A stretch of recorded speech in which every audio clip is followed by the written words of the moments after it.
If you got it, it ain't a question. Oh, it ain't no room for guessing.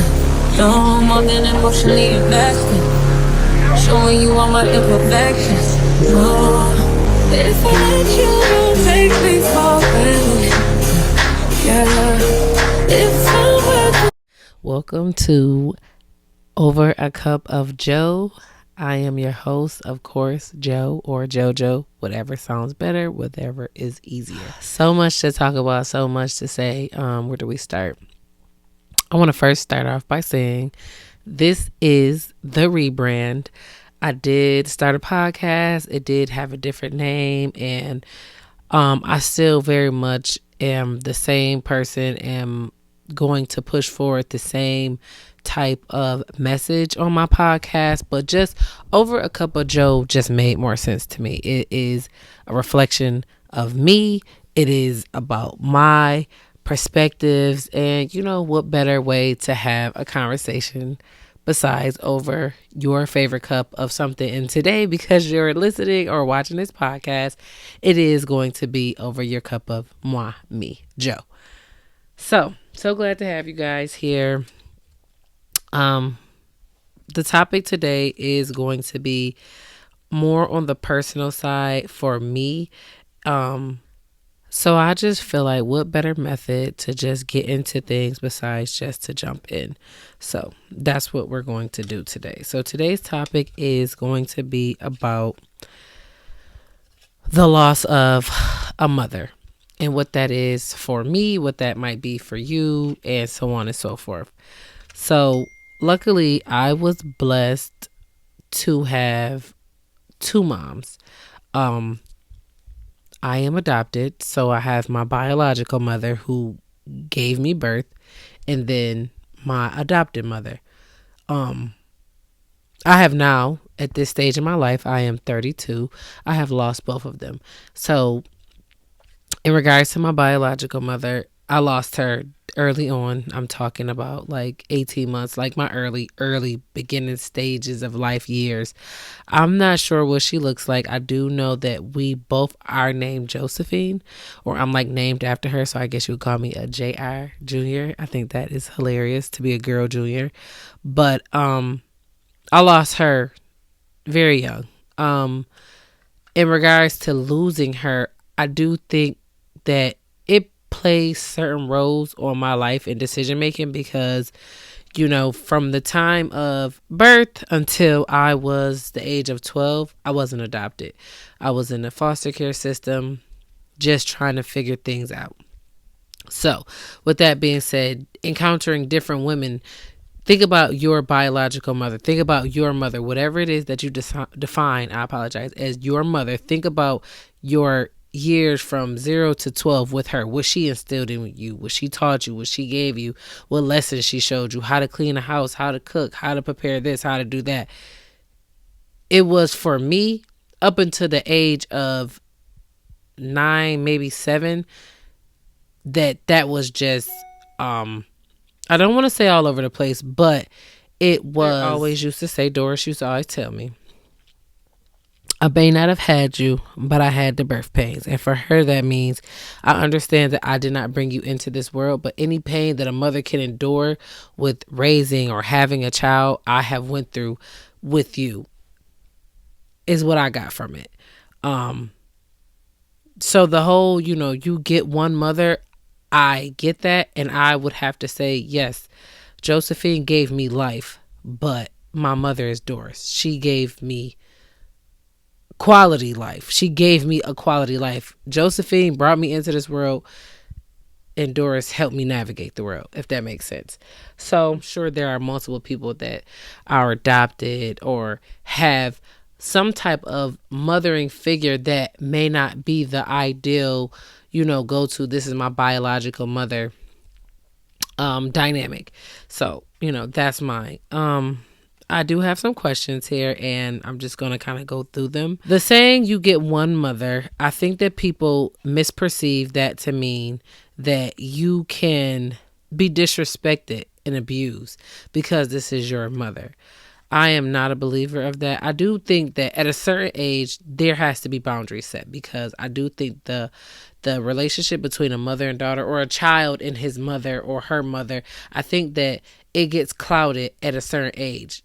Depending on how you were raised, it's very much so like, do as you're told. You know what I mean? What I say goes. You're in my house. These are my rules, and I respect that, and I get that.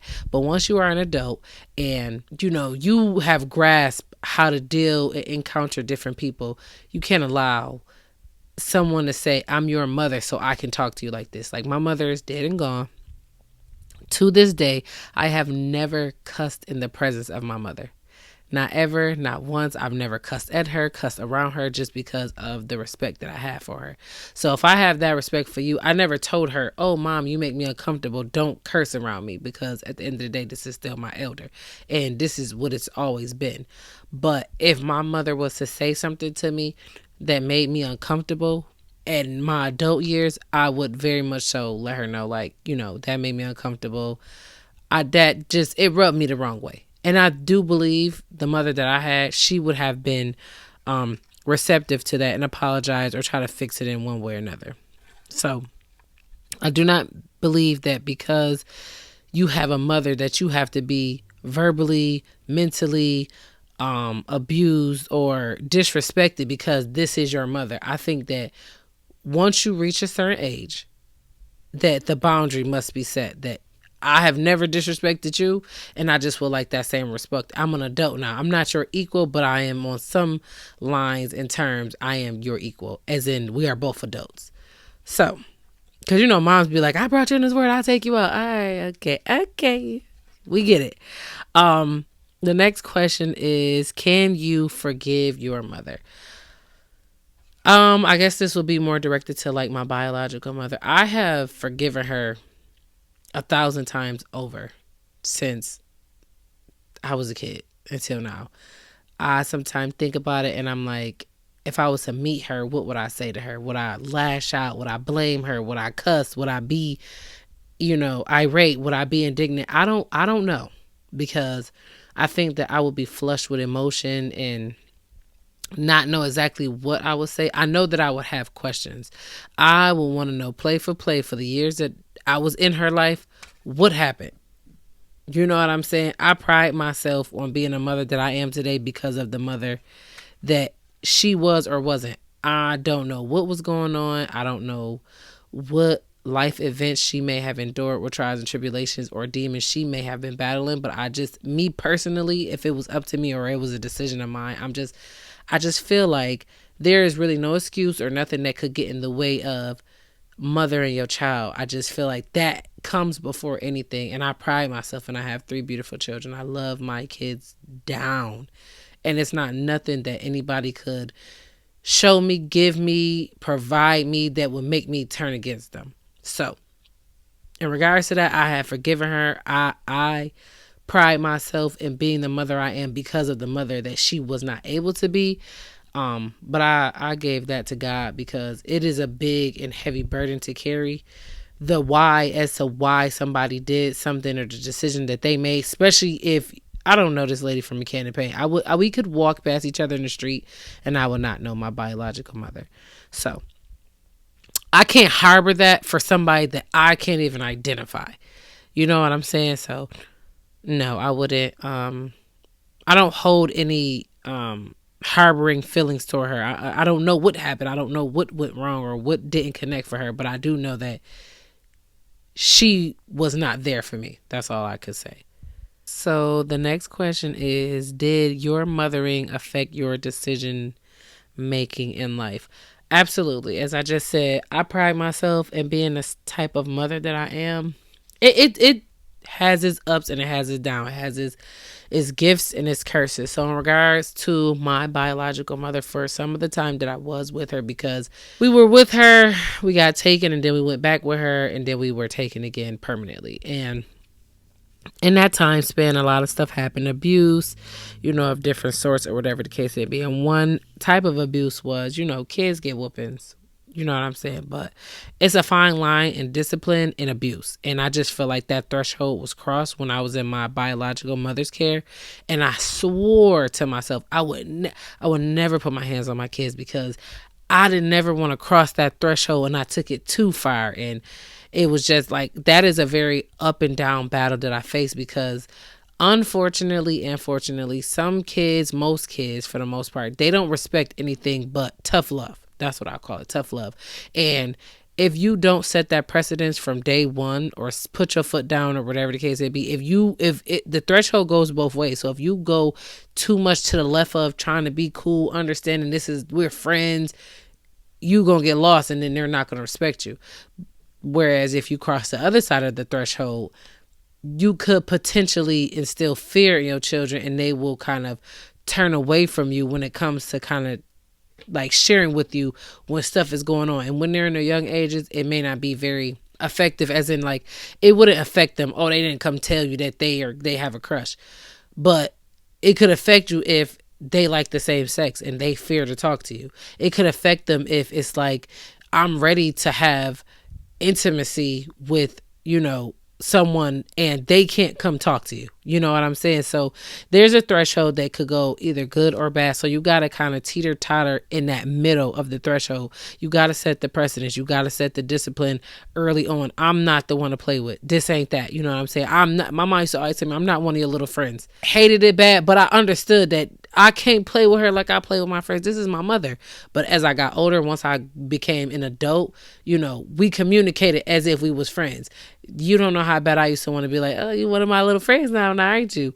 I knew not to push it, but that's what I'm saying. Like, there's a time and a place for everything. So as a child, we not friends. You know what I'm saying? I'm not here to disrespect you or to belittle you or make you feel less than, because you're still my child and I love you.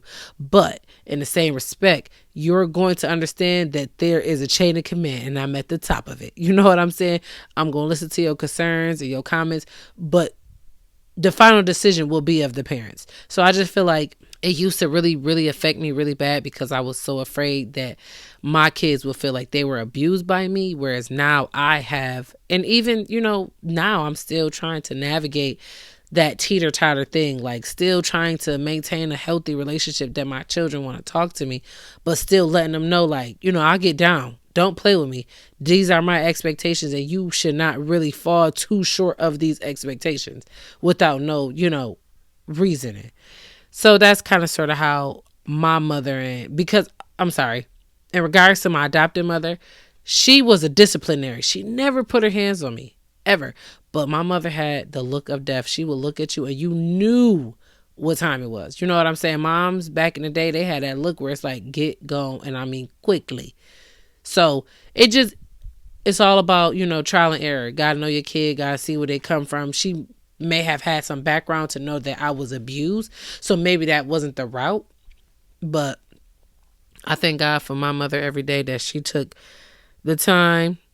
She, took out real effort to raising me, and, it worked out for the better good.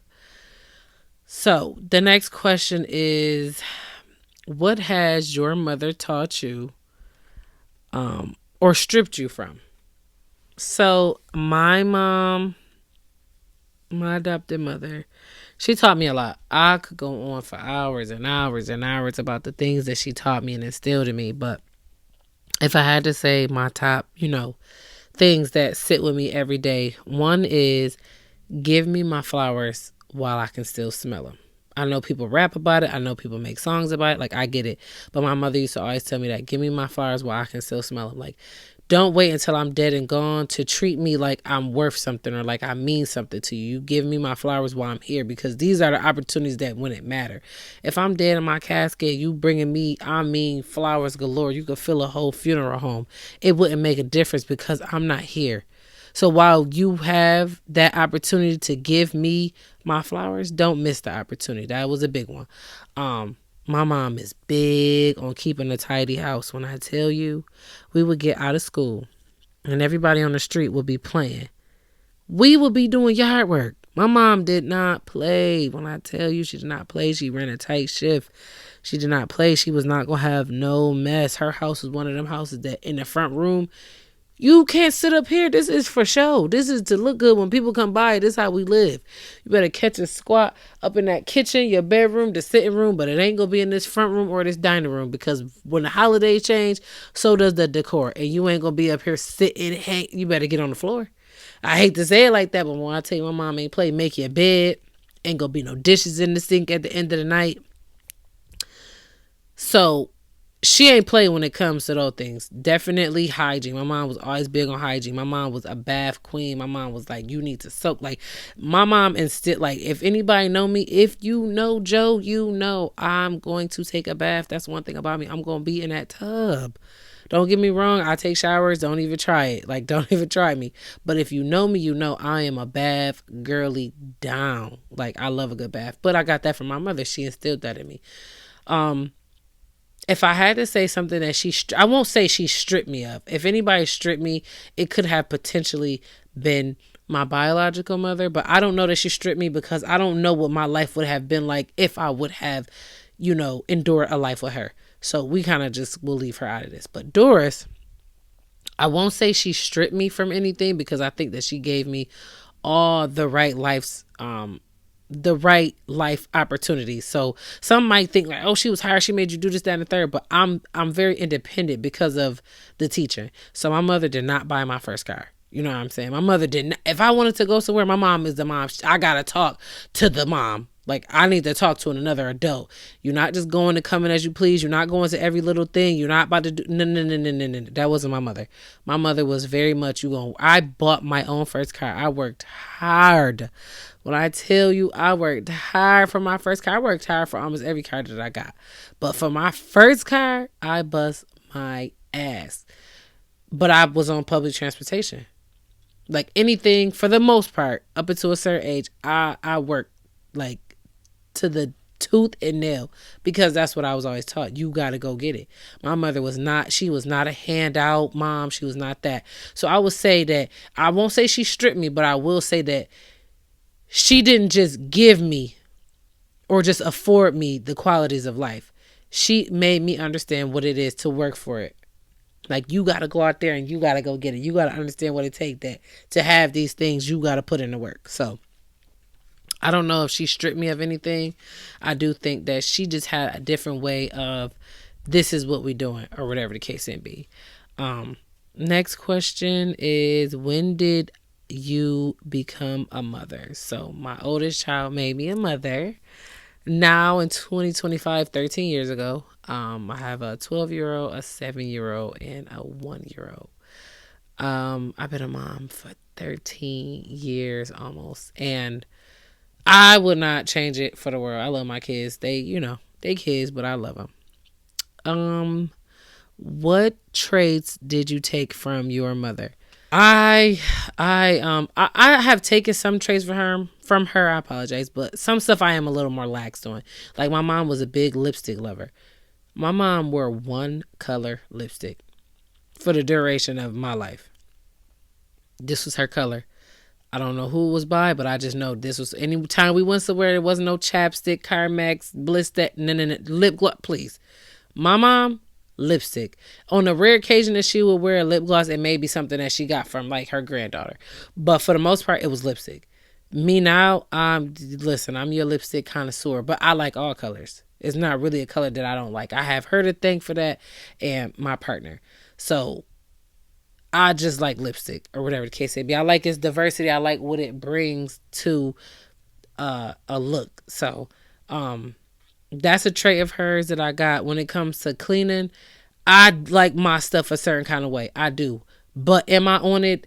I'm talking about, like, I can't sleep, eat, breathe if it ain't. No, I'm not like that, because I'm not killing myself behind it. But I don't play, like, in regards to, we not about to just live any old kind of way.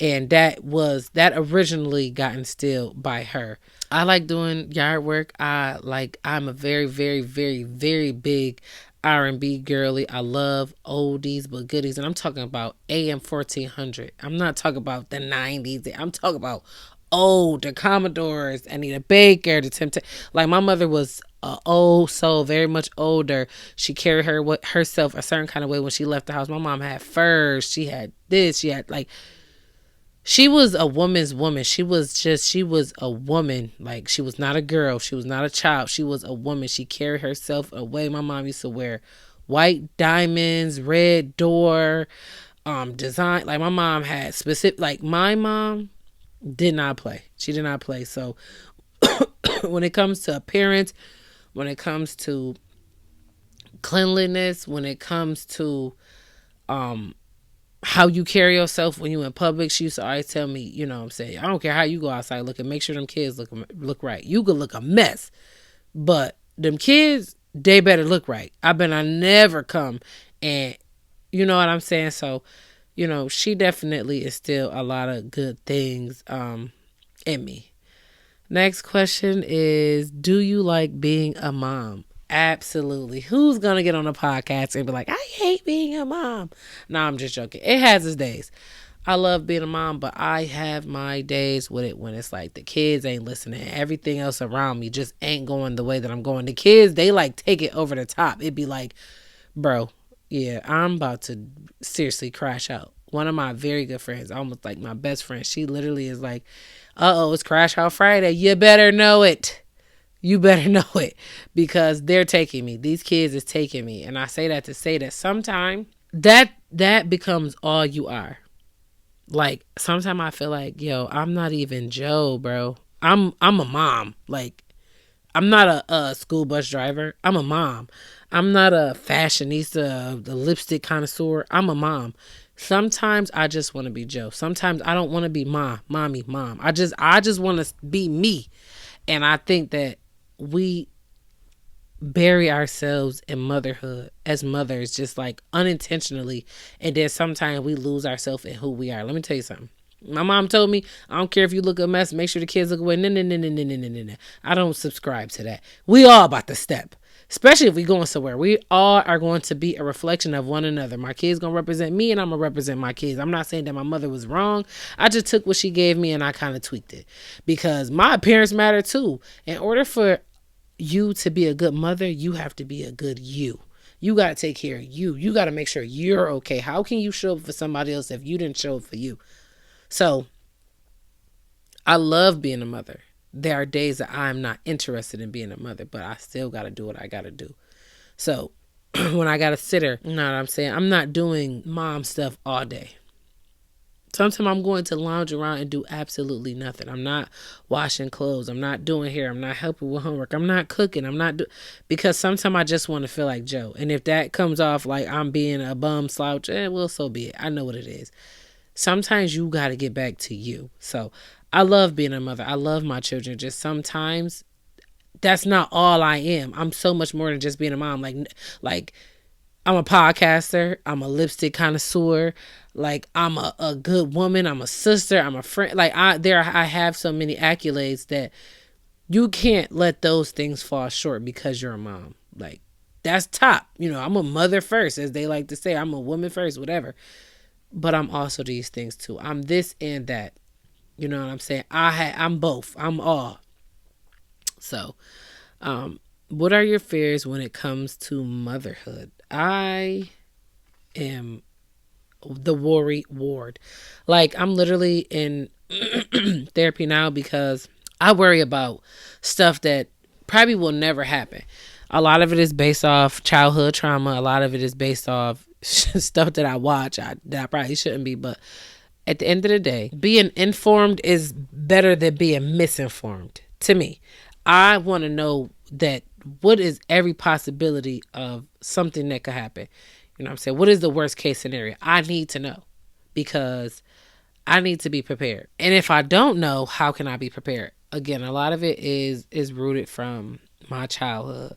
So things that I worry about that maybe an average person, that would be the furthest thing from their mind. But I've experienced it or I've lived it, so I know that it could be a reality because it's been my reality, which makes it a part of my psyche. And then I'm seeing it if it's not even happening. My biggest fear when it comes to being a mother is my children or my kids being in harm's way and I can't do anything about it. I don't know about it. I'm not there. I can't help them. That could be anything in the world. That is a huge fear of mine. And I know that's not reality to live like that because you can't be with them every freaking step of the way, but you have to protect your children. You have to protect them from other people. You got to protect them from themselves. I was taught that you have to protect your children from themselves. And that may sound crazy, but it's the truth. They don't know no better. If you are not going to show up for them, who is? So a fear of mine just it would be that they meet harm and I'm not there. I fear that they will cry for me or call out for me like that. That heartbreaking. Seriously, I can't. I literally cannot take it because that's just as a mother, you are always in mom mode or you always mama bear or just a lioness. You ready to protect your kids at all costs. So for them to be somewhere that you cannot, that's a big fear of mine. Um, the last question that I have here is, what would I consider a good mother? I just feel like that answer or that question, broad question, like there a spew of answers to that. I think it's circumstantial and I think it's person specific. For me, though, it would be, unconditional love. Showing up, being there when it's necessary, when the kids are sick, when they don't feel good, when they just need to be loved on. Like, people are under the impression that you have to buy children and you don't. Let me tell you something. Over the years of being a mother, for me, what I've learned, you want your kids to experience life, and that does cost money. When it comes to the big stuff, Disney, cruises, trips, I get that. But the kids enjoy the simplicities of life because their psyche is not that big. At certain ages, it's like, I don't know what else is out there. You know what I mean? They want you to just come to their basketball game, to be in the crowd. When they look back, they see you. They want you to show up to the school with cupcakes. They want you to come sit outside while they're in the backyard playing basketball. They want to draw you a picture and you to hang it on the refrigerator. They want to cook you something in the easy bake oven and you to pretend that this is by far the best thing that you have ever tasted in your life. Kids need presents. Kids need you to show up for them. The dollar amount, that's cool. Don't get me wrong. Ain't no kid gonna turn down slime or Roblox or whatever the heck the kids like. They're not turning that down. But I promise you that they would not trade that in for your presence, for you being there when they wake up in the morning, for you being there to pick them up at the end of the day. Do you know what it feels like to a kid that's at after school or a program or at school and you don't show up to come get them? Everybody else, kids need a present mother, physically, mentally, emotionally. Like, you could check out, emotionally as a mother, but kids, they need you because they're not stable emotionally. They're still figuring it out. They're dealing with a ball of emotion. They don't know whether they coming or going some days. So they're looking for you to be that backbone to kind of sort of guide them in life when it comes to stuff. So for me, what is a good mother? Everything that I, explained, but for me, the core of it is your presence. You're being there. You showing up. You are right there for the things that they would need, not just monetary, for their emotional distress, for their physical agony, for their psyche, just having somebody to talk to, lay on. I'm sick. I don't feel good. I just want to watch a movie with you. It's just so many ways that you could show up for your kids that's not based off monetary gifts. And to me, that's what will make a good mother. I love being a mom. Shout out to all the mothers out there, the ones that can do it, the ones who struggle with it, the ones who prevail at it, the ones who decide that they are not fit for it and they rather, take the route of, getting the child adopted. Shout out to the moms who struggle, who aren't able to take care of their kids. If you have ever bared fruit, if you have ever brought a child into this world under any circumstances, whether they're living, whether you were blessed with a rainbow baby, whether they passed away, you are no less a mother than any of the rest of us. Kudos to you. Shout out to you. You know what I'm saying? I don't feel like mothers get enough credit. I'm not taking from the dads, but unfortunately today is about mothering. What is a mother? What does a mother look like? What is the lifestyle and life patterns of a mother? So shout out to us. Shout out to you. Thank you for tapping in. Thank you for watching. Thank you for subscribing. Thank you for listening. Thank you for hearing me. I appreciate every single one of you. You know, I look forward to what this podcast will bring. Any topics that you guys may want to hear about, any topics that you guys may want to talk about. If you would like to be a guest, if you would like to come on and speak and join and be a part of the Over a Cup of Joe community, more than welcome to have you. Reach out, hit me up, comment below, DM me, email me. Just reach out. Even if you just want to talk, maybe you are going through something as a mother. I have no issue with being a listening ear, because sometimes that is what we need. I am going to conclude this podcast. So glad to have you. It was nice talking. Over a Cup of Joe. Signing off. Until next time, guys. Showing you all my imperfections. Oh, if I let you, don't take me for granted. Yeah, if I were good, then you could manage. Yeah, oh, we could be honest. Closer to me, oh, giving me solace. Promise that you won't let me fall. That I can have this moment for life. You could do Don't worry about me and who I fire.